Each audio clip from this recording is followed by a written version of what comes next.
जय श्री राम। सभी श्रोताओं का मेरे संत कल्याणवाणी चैनल में हार्दिक स्वागत है। आज मैं पूज्य सेठ जी श्री जयदयाल जी गोविंदका जी महाराज की वाणी की एक पुस्तक है शोक नाश के उपाय। शोक नाश के उपाय के संबंध में पूज्य सेठ जी ने जो बातें कही हैं वो बातें इस पुस्तक में छपी हुई हैं, तो इनको मैं आपके आगे रख रहा हूँ। तो पूज्य सेठ जी की वाणी है। ओम श्री परमात्मने नमः। शोकनाश के उपाय। दुख अथवा शोक के दो ही हेतु होते हैं, प्रिय वियोग और अप्रिय संयोग, अथवा तो इष्ट का विनाश और अनिष्ट की प्राप्ति।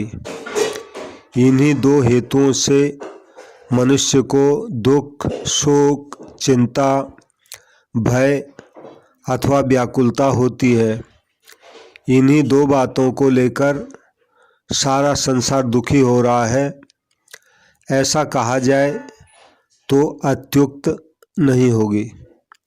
कोई तो इनके कारण इतने अधिक दुखी हो जाते हैं कि उन्हें सारा संसार अंधकार में दिखने लगता है। उन्हें चारों ओर से निराशा के बादल घेर लेते हैं।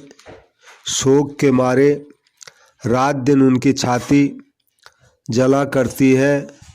दिन में चैन नहीं पड़ता और रात को नींद नहीं आती। शरीर सूखकर कांटा हो जाता है। खाना पीना हराम हो जाता है।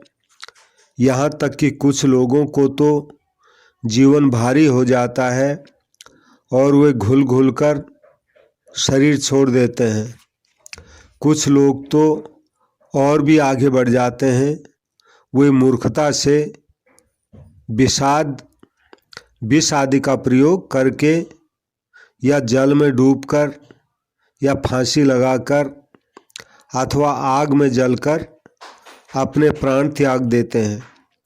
प्रायः लोग धन, स्त्री, पुत्र, मान, कीर्ति अथवा स्वास्थ्य आदि इष्ट पदार्थों के नाश हो जाने अथवा किसी मुकदमे में फंस जाने, किसी भयानक रोग के शिकार हो जाने या किसी प्राण संकट के उपस्थित हो जाने पर ही ऐसा करते हैं। ऐसे पुरुषों के चित्त को शांत करने का क्या उपाय है, इसी पर आज कुछ विचार किया जाता है। तो पूज्य सेठ जी ये जो उपरयुक्त बातें उन्होंने बताई हैं,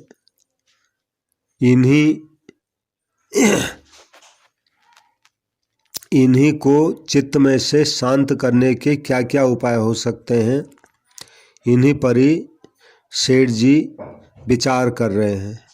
आगे सेठ जी कहते हैं, वास्तव में बात यह है कि ज्ञान, भक्ति अथवा विवेक विचार किसी भी दृष्टि से शोक करना अज्ञान के सिवाय और कुछ नहीं है। यानी शोक करना अज्ञान के सिवाय कुछ नहीं है, ऐसा बता रहे हैं।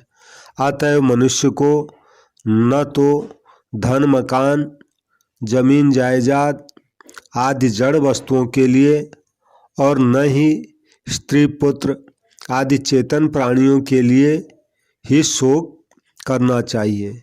जिनका विनाश हो चुका है उनके लिए तो शोक करना बिल्कुल ही बेकार है, बल्कि जिनका विनाश होने वाला है उनके लिए भी बुद्धिमान मनुष्य को शोक नहीं करना चाहिए। भगवान श्री कृष्ण ने गीता के आरंभ में अर्जुन को शोक की निवृत्ति के लिए ज्ञान की दृष्टि से यही उपदेश किया है। तो ये सेठ जी गीता जी के दूसरे अध्याय का 21वां श्लोक यहाँ पर उद्धृत करते हैं। अशोच्या नन्व शोचस्त्वं प्रज्ञावादांश्च भाष्ये गतासूंश्च नानुशोचन्ति पंडिता। भगवान कहते हैं, हे अर्जुन, तू न शोक करने योग्य मनुष्यों के लिए शोक करता है और पंडितों के से वचन भी कहता है, परंतु जिनके प्राण चले गए हैं उनके लिए और जिनके प्राण अभी नहीं गए हैं अर्थात जो मरने वाले हैं उनके लिए भी पंडित जन शोक नहीं करते। पंडित जन यानी ज्ञानी समझदार आदमी। ऊपर के श्लोक से भगवान का तात्पर्य यह है कि किसी के लिए किसी प्रकार किंचित मात्र भी शोक कदापि नहीं करना चाहिए। ज्ञान के सिद्धांत के अनुसार दो ही पदार्थ माने गए हैं, एक जड़ और दूसरा चेतन। इन्हीं को दूसरे शब्दों में असत और सत भी कह सकते हैं। सत वह है जिसका नाश न हो और असत अथवा मिथ्या वह है जो कायम नहीं रहता, यानी जिसका नाश हो जाता है। ना सतो विद्यते भावो ना भावो विद्यते सतः। गीता जी के दूसरे अध्याय का 16वें श्लोक में भी भगवान ने ये बात बताई है। तो उपरयुक्त वचन से भगवान ने यह सिद्ध किया है कि इंद्रियों द्वारा दिखने वाले जितने पदार्थ हैं वे सब जड़, अनित्य, क्षणिक एवं नाशवान है। कुछ गहरा विचार करने पर प्रतीत होता है कि वे स्वप्नवत हैं और स्वप्नवत होने से वे वास्तव में है नहीं। इसलिए जो ये नाशवान जड़ पदार्थ हैं उनके लिए शोक करना किसी भी प्रकार नहीं बनता। दूसरा जो चेतन तत्व है वह नित्य है, सत है, उसका कभी भी नाश नहीं होता, इसलिए उसके लिए भी शोक करना नहीं बनता। बाली के मारे जाने पर उसकी पत्नी तारा को भगवान श्री रामचंद्र जी ने भी यही उपदेश दिया था। वे क्या कहते हैं इसे गोस्वामी तुलसीदास जी के शब्दों में सुनिए।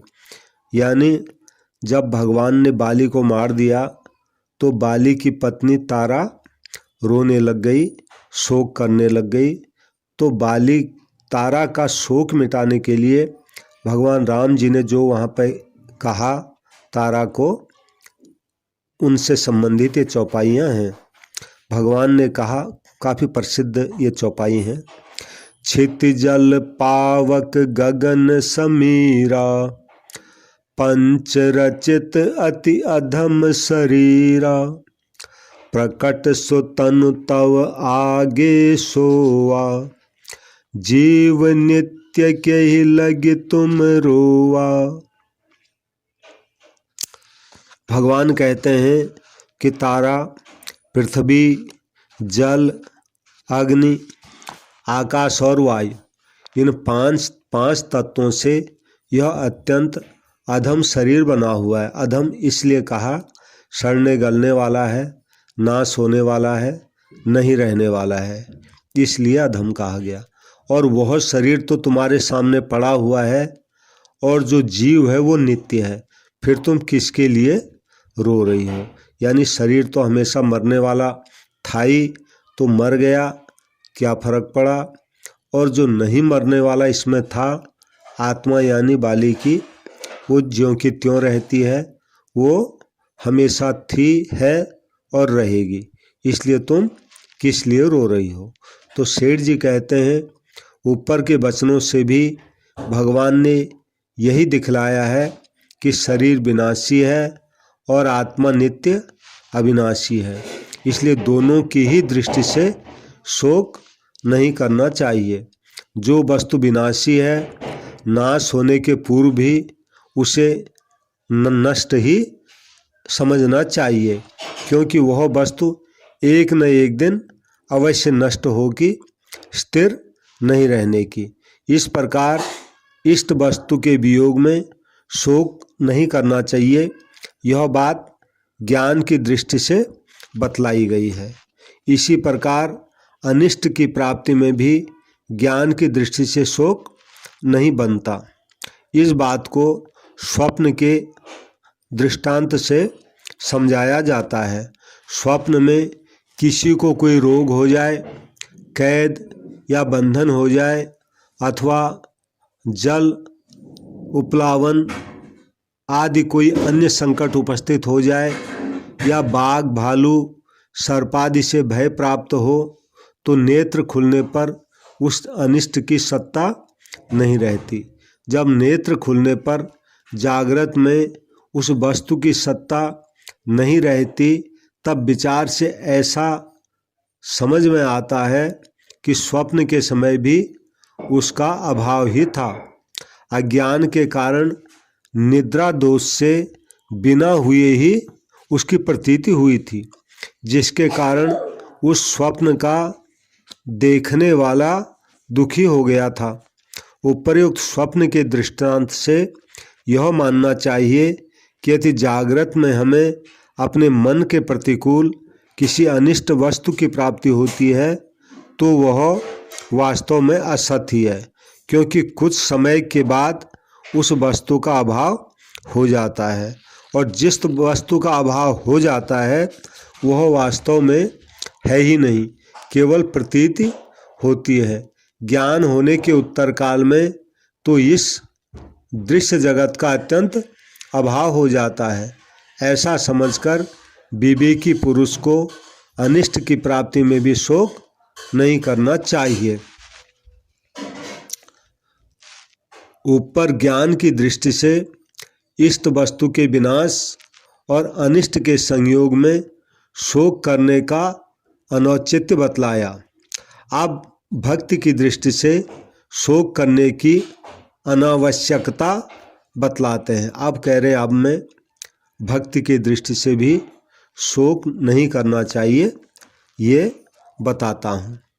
ऊंचे भक्तों की बात तो जाने दीजिए, साधारण कोटि के भक्तों को भी यदि उन्हें भक्ति का सिद्धांत मान्य है, उपर्युक्त दोनों हेतुओं में से किसी भी हेतु को लेकर शोक नहीं करना चाहिए, क्योंकि भक्ति के सिद्धांत में जड़ चेतन सभी पदार्थ, यहाँ तक कि भक्त स्वयं भी, अर्थात उसका शरीर, इंद्रिय, मन, बुद्धि सब कुछ भगवान के ही होते हैं।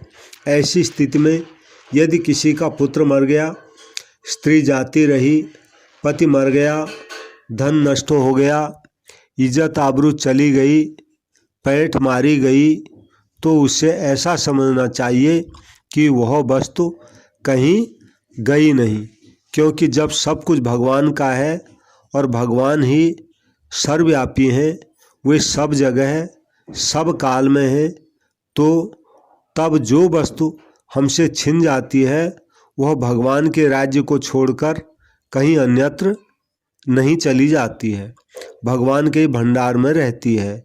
जब सब कुछ भगवान का है और भगवान ही जड़ चेतन सबके मालिक हैं, तब वे यदि अपनी किसी वस्तु को एक जगह से हटाकर दूसरी जगह ले जाते हैं, तो हमें उसके लिए दुखी क्यों होना चाहिए।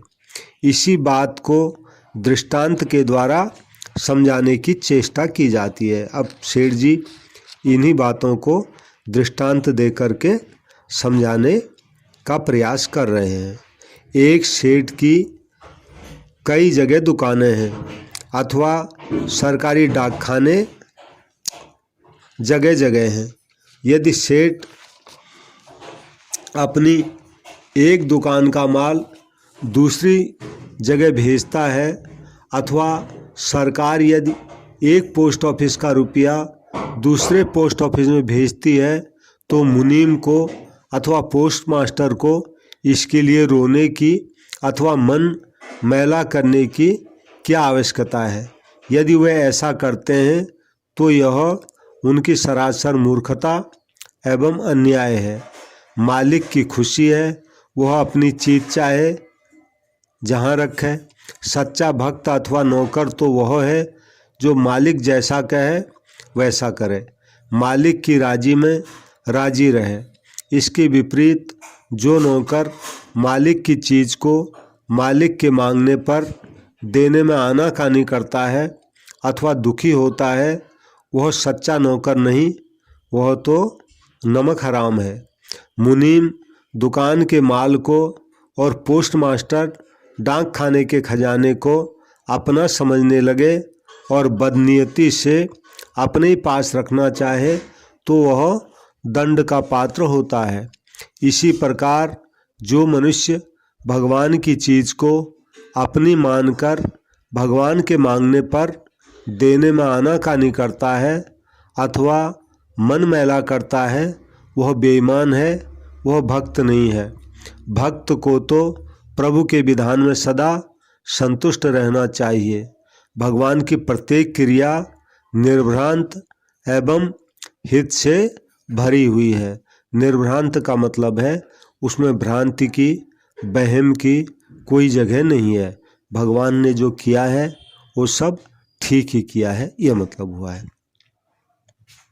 और जो कुछ होता है भगवान की आज्ञा से ही होता है, ऐसा समझकर उसे प्रत्येक घटना में प्रसन्न रहना चाहिए। होई है सोई जो राम रच राखा, को करे तर्क बढ़ावे शाखा। भक्तों की बात तो जाने दीजिए। संसार में जो नेक नियत मनुष्य होते हैं वे भी ऐसे स्थलों पर शोक नहीं करते। मान लीजिए कोई मनुष्य अपने किसी विश्वस्त मित्र अथवा बंधु के पास धरोहर के रूप में कुछ रुपया अथवा गहने इत्यादि रख देता है और आवश्यकता होने पर जब उन्हें वापस ले जाता है तो जो ईमानदार होता है वह उस धरोहर को वापस देते समय न आनाकानी करता है और न उस धरोहर के हाथ से चले जाने पर शोक ही करता है, बल्कि जिसकी जो वस्तु थी उसे उसके हवाले करके वह सुखी होता है और ऐसा समझता है मानो उसके सिर से एक बोझा उतर गया। शोक करने का तो उसके लिए कोई प्रश्न ही नहीं उठता। किसी मित्र की धरोहर को अपने पास रखकर उसे लौटाने में जो आनाकानी करता है वह तो बेईमान है और विश्वासघाती कहलाता है। इसी प्रकार स्त्री, पुत्र, धन आदि भगवान की दी हुई धरोहर को जो अपनी मानकर वापस देने में आनाकानी करता है अथवा भगवान के द्वारा जबरदस्ती वापस ले लिए जाने पर रोता है, वह भगवान पर विश्वास रखने वाला भी नहीं समझा जा सकता। फिर भक्त तो उससे कहा ही कैसे जाए। उसे तो भगवान की वस्तु भगवान को सौंप देने में प्रसन्नता होनी चाहिए और ऐसा करके चिंता से मुक्त हो जाना चाहिए। यदि कोई स्त्री, पुत्र आदि को भगवान की वस्तु न समझे तो भी उसे यह समझकर प्रसन्नता होनी चाहिए कि मेरी स्त्री, मेरा पति अथवा पुत्र भगवान के पास उनकी रक्षा में पहुंच गया। जितनी संभाल उसकी भगवान कर सकते हैं उतनी वह कर ही नहीं सकता था। ऐसी दशा में अपनी प्यारी वस्तु को अपने से कहीं अधिक समर्थ एवं प्रेमी रक्षक की देखरेख में गई समझकर उसे शोक के बदले प्रसन्नता होनी चाहिए। यह तो हुई इष्ट वस्तु के वियोग में शोक न करने की बात।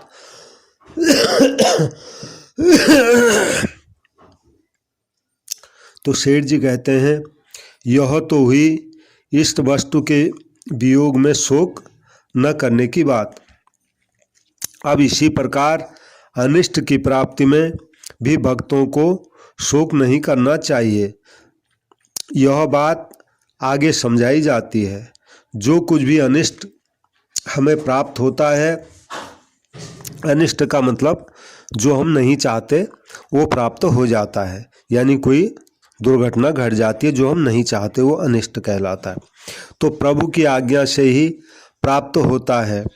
कोई वस्तु अथवा घटना अपने कितनी भी प्रतिकूल क्यों न हो, वह मेरे स्वामी के तो अनुकूल ही है। ऐसा समझकर भक्त को सदा प्रसन्न रहना चाहिए। मेरे स्वामी से भूल तो कभी हो ही नहीं सकती। वे जो कुछ करते हैं समझबूझ कर ही करते हैं। ऐसी स्थिति में अनिष्ट रूप में जो कुछ भी मुझे प्राप्त होता है वह तो मेरे प्रभु का भेजा हुआ पुरस्कार है। ऐसा समझकर भक्त प्रहलाद की भांति उसे प्रतिक्षण मुग्ध होते रहना चाहिए। प्रहलाद का उदाहरण यहाँ पर इसलिए दिया क्योंकि प्रहलाद पर बहुत कष्ट आए, लेकिन वो उनको भगवान का प्रसाद समझ करके प्रसन्न रहता था। इसके विपरीत जो किसी अनिष्ट प्रसंग पर क्षुब्ध होता है वह भगवान का भक्त नहीं कहा जा सकता।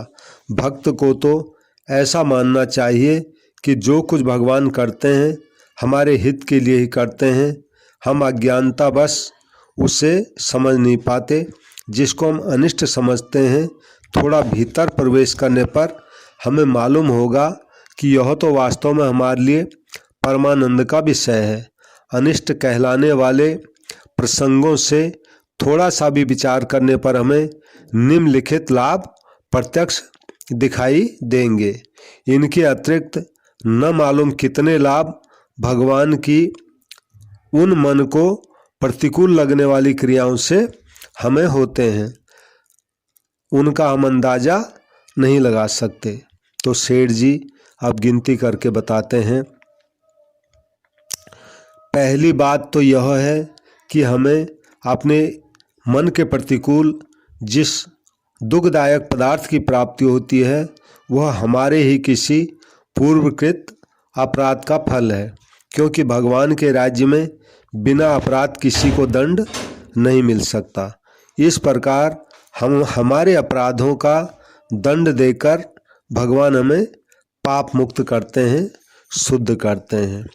यानी कोई दुख दंड आदि आ भी गया तो हमारे किए पापों का ही फल है और भगवान ने उसको हमें जो है दुख देकर दंडित करके उस पाप को ख़त्म करके हमें शुद्ध कर दिया। तो ये प्रसन्नता की ही बात है। दूसरी बात सेठ जी बताते हैं, इस प्रकार की शिक्षा देकर भगवान हमें भविष्य में पाप करने से रोकते हैं, ये भी ठीक है। तीसरी बात सेठ जी बताते हैं, इस प्रकार कष्ट देकर भगवान हमारे आत्मा को बलिष्ठ बनाते हैं।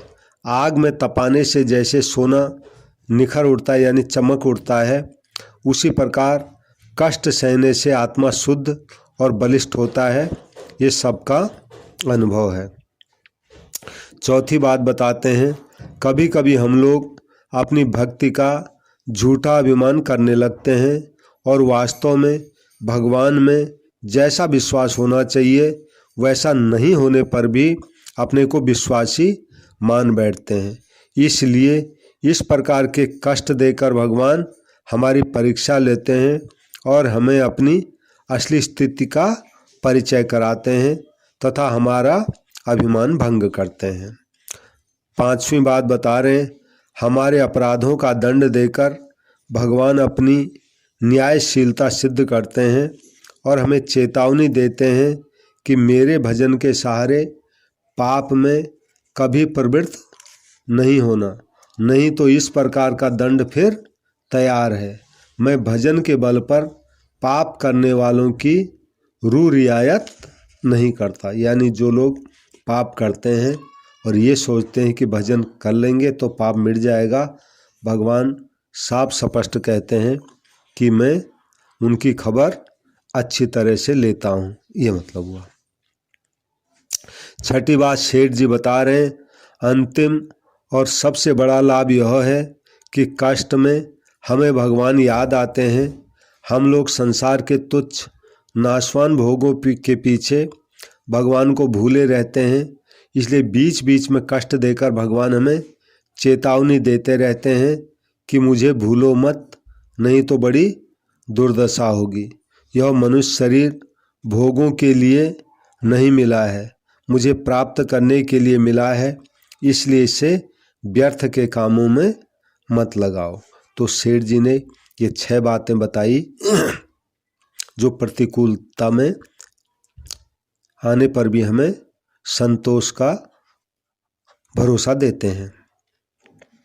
सेठ जी कहते हैं, इसके अतिरिक्त हमारे मन को प्रतिकूल लगने वाली भगवान की क्रियाओं में हमारा कितना हित भरा रहता है, इसे हम लोग समझ नहीं सकते। अतः प्रभु हमारे लिए जो कुछ करते हैं उसमें उनकी अपार दया एवं अपना परम हित मानकर हमें खूब प्रसन्न रहना चाहिए। विवेक एवं विचार की दृष्टि से भी हमें इष्ट वस्तु के वियोग एवं अनिष्ट की प्राप्ति में शोक नहीं करना चाहिए। इष्ट का वियोग एवं अनिष्ट का संयोग दोनों ही क्षणिक हैं। जिस वस्तु के साथ संयोग होता है उसका वियोग भी अवश्यंभावी है। संसार के संयोग और वियोग वैसे ही हैं जैसे किसी मुसाफिर खाने अथवा पांथशाला में यात्रियों का एकत्रित होना तथा अलग अलग हो जाना, अथवा रेलगाड़ी में मुसाफिरों का चढ़ना और उतरना। जैसे किसी मुसाफिर खाने अथवा सराय में रात्रि विश्राम करने के लिए यात्री लोग ठहरते हैं और सवेरा होते ही अपने अपने निर्दिष्ट स्थान को चल देते हैं, उसी प्रकार एक परिवार में कई प्राणी एकत्र होते हैं और समय पूरा होते ही बिछुड़ जाते हैं। रेलगाड़ी में जैसे भिन्न भिन्न स्थानों को जाने वाले मुसाफिर चढ़ते उतरते रहते हैं, उसी प्रकार भिन्न भिन्न जीव इस संसार में जन्मते मरते रहते हैं। रेलगाड़ी में हम जिस डिब्बे में बैठे हुए होते हैं उसमें यदि कोई दूसरा मुसाफिर सवार होता है तो उसके आने पर हम खुशी नहीं मनाते और उसके उतर जाने पर हम दुखी भी नहीं होते। इसी प्रकार अपने परिवार वालों के जन्मने मरने पर हमें हर्ष शोक नहीं करना चाहिए, बल्कि रेलगाड़ी में तो कभी कभी इसके विपरीत भी होता है। हमारे डिब्बे में दूसरे के घुस आने पर हम अप्रसन्न होते हैं और उतर जाने पर हम प्रसन्न होते हैं, किंतु ऐसा भी होना ठीक नहीं है। रेलगाड़ी में हमारे पास जिस स्टेशन का टिकट होता है उसके आगे हम नहीं जा सकते। उसी प्रकार जितनी आयु लेकर मनुष्य इस संसार में आता है उससे अधिक वह यहाँ नहीं जी सकता। इसलिए विवेक एवं विचार की दृष्टि से भी हमें इष्ट विनाश एवं अनिष्ट संयोग पर दुखी नहीं होना चाहिए। इसके अतिरिक्त इष्ट विनाश एवं अनिष्ट संयोग पर शोक अथवा चिंता करना, रोना चिल्लाना लौकिक दृष्टि से भी महान मूर्खता है। इससे प्रत्यक्ष में हमारी हानि होती है। लोगों की दृष्टि में हम गिर जाते हैं, दुर्बल हृदय समझे जाते हैं। जगत में हमारी मूर्खता ही प्रकट होती है। स्वास्थ्य बिगड़ जाता है, शरीर चिंता से जर्जर हो जाता है, ओज बल एवं नेत्रों की भी हानि होती है और हम दुखी होकर रोते रोते मरते हैं। इसलिए विवेकी पुरुष का मतलब जो समझदार है। विवेकी पुरुष की तो बात ही क्या है, जो थोड़ा समझदार भी है उससे भी शोक नहीं करना चाहिए, बल्कि ईश्वर के प्रत्येक विधान में उसकी दया मानकर प्रसन्न रहना चाहिए। यदि दया समझ में नहीं आवे तो कम से कम होनी को प्रबल समझकर ही शोक नहीं करना चाहिए। यानी जब कोई अनहोनी हो जाए तो पहले तो उसमें भगवान की दया समझनी चाहिए, क्योंकि भगवान दया के भंडार है, वो जो करते हैं उसमें दया है ही। लेकिन सेठ जी कहते हैं दया अगर समझ में नहीं भी आती है तो ऐसा होना ही था, होनी थी, ऐसा ही समझ करके शोक नहीं करना चाहिए। चाहे हम ज्ञान भक्ति इनमें से किसी भी सिद्धांत को न माने, बल्कि ईश्वर में भी हमारा विश्वास न हो तो भी जो कुछ होने को है वह तो होकर ही रहेगा, हमारे टाले नहीं टलेगा। यही समझकर हमें धैर्य धारण करना चाहिए। जो निरुपाय बात है उसके लिए चिंता करने से भला क्या लाभ है। फिर जो बात हो चुकी है उसके लिए शोक करना तो और भी बेकार है। हमारे शोक करने से वह अन्यथा तो नहीं हो सकती, फिर उसके लिए शोक करना अपनी ही हानि करना है। जो लोग शोक से अभिभूत होकर अथवा आवेश में आकर आत्महत्या कर बैठते हैं वे अत्यंत ही मूर्ख हैं। वे लोग अज्ञानवश वर्तमान कष्ट से मुक्त होने के लिए शरीर का नाश कर देते हैं, परंतु इससे सुख पाना तो दूर रहा, उल्टा उन्हें अधिक कष्ट भोगना पड़ता है। ऐसा करने से प्रथम तो उन्हें अमूल्य मानव जीवन से हाथ धोना पड़ता है, जिसके द्वारा मनुष्य नित्य सुख स्वरूप परमात्मा को पाकर कृतार्थ हो जाता है और जन्म मरण रूप बंधन से सदा के लिए मुक्त हो जाता है, जिसे शास्त्रों ने अत्यंत दुर्लभ बताया है और जिससे यह जीव 84 लाख योनियों में भटकता भटकता कभी परमात्मा की अहेतु की कृपा से ही प्राप्त करता है। तुलसीदास जी महाराज जी ने इस संबंध की चौपाइयाँ लिखी हैं। गीता प्रेस वालों ने वो चौपाइयाँ यहाँ छाप रखी हैं, मैं इनका पाठ कर रहा हूँ। तुलसीदास जी कहते हैं, आकर 4,84,00,000 जोनि भ्रमत यह जीव अविनाशी, फिरत सदा माया कर प्रेरा, काल कर्म स्वभाव गुण घेरा, कब हुक कर करुणा नर देही, देश ईश बिनु हेतु सनेही, नर तन भव बारिध कहूँ बेरो, सन्मुख मरुत अनुग्रह मेरो। वही बात जो सेठ जी ने ऊपर बताई है वही बात तुलसीदास जी भी यहाँ लिख रहे हैं कि ये सब भगवान की कृपा से ही होता है। सेठ जी कहते हैं, इसके अतिरिक्त प्राणों के वियोग के समय भी उसे इतना कष्ट होता है जिसकी कोई सीमा नहीं है। जो आत्महत्या करता है पहले उसे उस कष्ट का अनुमान नहीं होता, परंतु पीछे जब उसके प्राण निकलते हैं उस समय उसे इतना कष्ट होता है जिसके समान कोई दुख नहीं है। साधारण मृत्यु के समय भी लोग कहते हैं हजारों बिच्छुओं के डंक मारने जैसा कष्ट होता है। फिर जो स्वयं जानबूझकर मरता है उसके कष्ट का तो कहना ही क्या है। तीसरी बात यह है कि मरने के बाद उसे घोर नरकों की प्राप्ति होती है। ईशोपनिषद में कहा है ईशोपनिषद में कहा है, अर्थात वे असुर संबंधी लोग आत्मा के अदर्शन रूप अज्ञान से आच्छादित हैं। जो कोई भी आत्मा का हनन करने वाले लोग हैं वे मरने के अनंतर उन्हें प्राप्त होते हैं, यानी वो उनकी दुर्गति होती है, ये मतलब हुआ है आत्महत्या करने वालों के। तात्पर्य यह है कि ज्ञान भक्ति अथवा विवेक विचार किसी भी दृष्टि से शोक करना उचित नहीं है। वास्तव में इष्ट वियोग अथवा अनिष्ट संयोग दुखदायक नहीं होता। अज्ञान मूलक ममता ही दुख का हेतु है। मान लीजिए किसी सड़क के दोनों ओर 2 मकान हैं, उनमें से एक में हमारी ममता है, दूसरे में पारक की बुद्धि है।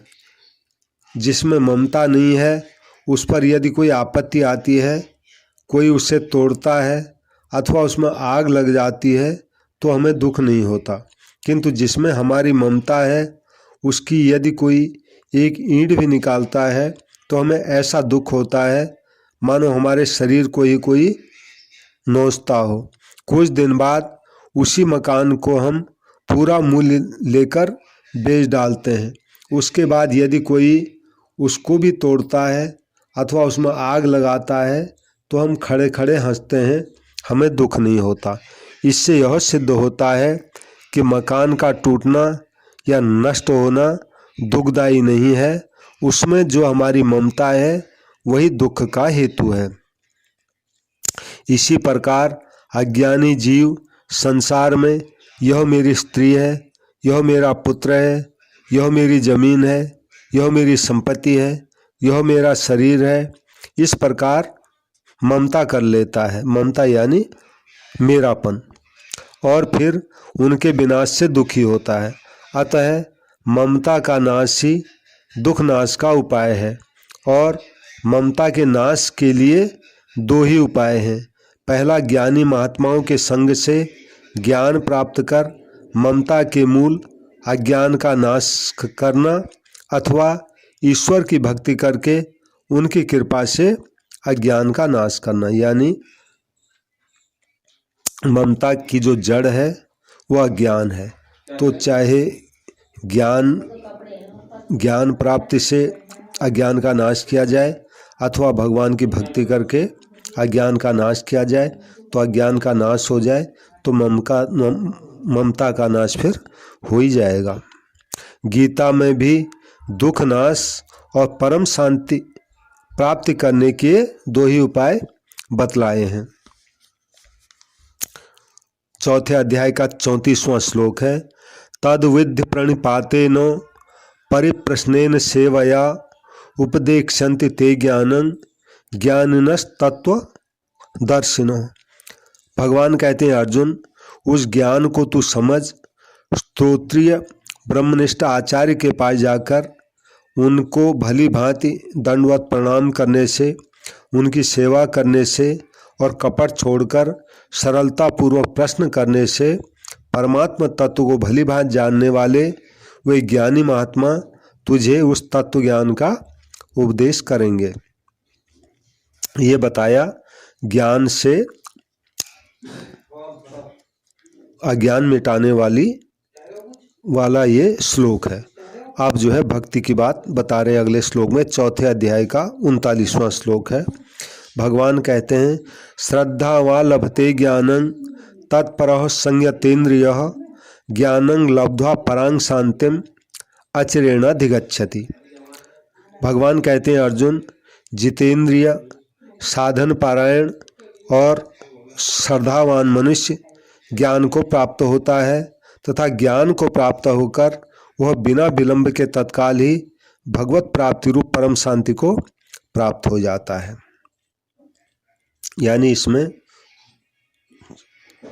श्रद्धा को ज्ञान प्राप्ति का उपाय बताया है, यानी जो श्रद्धावान है उसको ज्ञान प्राप्त हो जाता है। और एक श्लोक और दिया 18वें अध्याय का 62वां, तमेव शरणं गच्छ सर्वभावेन भारत तत्प्रसादात् परां शांतिं स्थानं प्राप्स्यस्य शाश्वतम। भगवान कहते हैं, हे भारत, तू सब प्रकार से उस परमेश्वर की शरण में जा, उस परमात्मा की कृपा से ही तू परम शांति को तथा सनातन परम धाम को प्राप्त हो जाएगा। यानी भगवान के शरण होने से भी परम शांति की प्राप्ति हो जाती है, इसका मतलब है। तो शेर जी कहते हैं, यह ईश्वर की शरणागति ही दुख से सदा के लिए छूटने का सर्वोत्तम उपाय है। यानी शेर जी कहते हैं, दुख मिटाने का अथवा दुख से छूटने का सबसे उत्तम अगर कोई उपाय है तो भगवान की शरणागति है। यानी भगवान की शरण होके बेफिक्र हो जाना, भगवान का भरोसा कर लिया, अब चिंता कुछ नहीं, ये मतलब हुआ। उपाय है, और किसी रास्ते से दुख नहीं मिटेगा, चाहे हम जीवन भर रोते और कल्पते रहें। यह ईश्वर की शरणागति ही दुख से सदा के लिए छूटने का सर्वोत्तम उपाय है, और किसी रास्ते से दुख नहीं मिटेगा, चाहे हम जीवन भर रोते और कल्पते रहें। जो सर्वशक्तिमान, सर्वाधार, सर्वलोक महेश्वर, भगवान सबके प्रेरक, सर्वांतर्यामी और सबके परम सुहृद हैं, अपने मन, बुद्धि, शरीर, इंद्रिय, प्राण और समस्त धन जन आदि को उनके समर्पण करके उन्हीं पर निर्भर हो जाना, सब प्रकार से परमेश्वर के शरण होना है।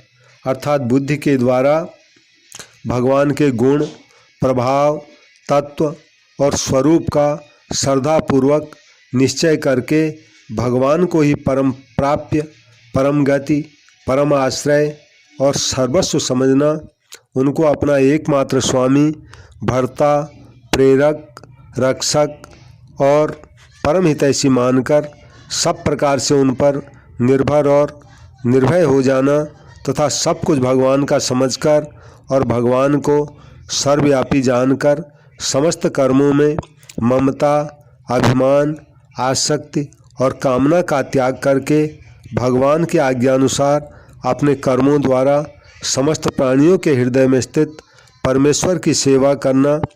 जो कुछ भी दुख सुख प्राप्त हो उनको भगवान के द्वारा भेजे हुए समझकर पुरस्कार रूप में उन्हें सिर चढ़ाकर सदा संतुष्ट रहना। भगवान के किसी भी विधान में कभी भी किंचित मात्र भी असंतुष्ट नहीं होना।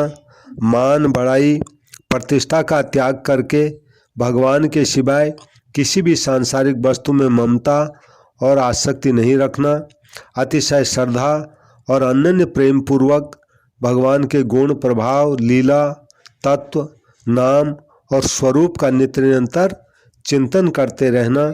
ये सभी भाव तथा क्रियाएं सब प्रकार से परमेश्वर के शरण ग्रहण करने के अंतर्गत हैं। यानी भगवान की शरणागति कैसी है, इनके उपाय सेठ जी ने बताए हैं। शरणागति के इस भाव को आदर्श रखकर जहाँ तक बने भजन, ध्यान, सेवा, सत्संग में ही अपने समय को बिताने के लिए तत्परता से प्राण पर्यंत चेष्टा करनी चाहिए। यानी प्राण पर्यंत भी इन्हीं में, भगवान के भजन में, भगवान का ध्यान में, सेवा में, सत्संग में लगे रहना चाहिए। जय श्री राम। तो पूज्य सेठ जी ने ये शोकनाश के कुछ उपाय बारीकी से बताए हैं जो मैंने अपने इस चैनल पर रखे हैं। सबसे मेरी विनती है, कृपया मेरा संत कल्याणवाणी चैनल है, इसको सब्सक्राइब करें। संतों की कल्याणकारी वाणी है, इसको लाइक करें और शेयर करें। जहाँ भी संत महात्माओं की कल्याणकारी बात मुझे मिलेगी मैं इस चैनल पर उसको रखूँगा। सबको मेरा प्रणाम, सबको राम राम। जय श्री राम, जय श्री राम।